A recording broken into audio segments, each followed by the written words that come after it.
नीचे जीमेल में आप आपका घटना भेज दीजिए, हम आपका घटना वीडियो में सुनाएंगे। धन्यवाद।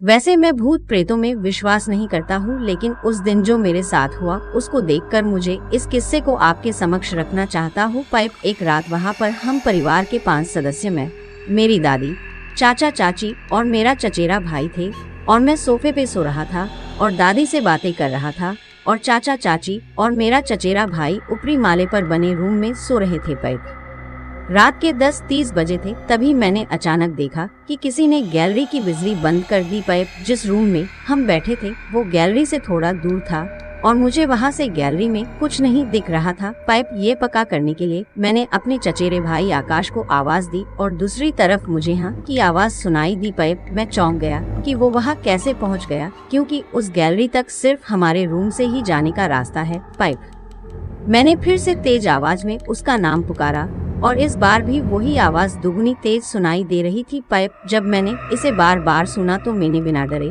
उस अंधेरी गैलरी में जाने की सोची और ये देखकर हक्का बक्का रह गया कि वहाँ कोई भी मौजूद नहीं था। पाइप अब मुझे थोड़ा डर लगने लगा। पाइप मैं जल्दी से वहाँ से भागा और मेरे कमरे से होते हुए आकाश के कमरे में गया और देखा कि वो तो सो रहा था। पाइप मैंने उसी समय उसे जगाया और गैलरी वाली घटना बताई। पाइप आकाश ने कहा कि मैं तो सो रहा था और मैं नीचे तो आया ही नहीं।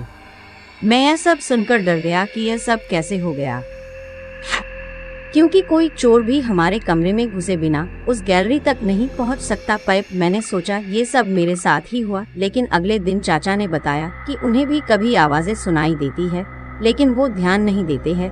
पाइप कुछ महीनों बाद उन्होंने भी वो घर बेचकर दूसरा नया घर ले लिया।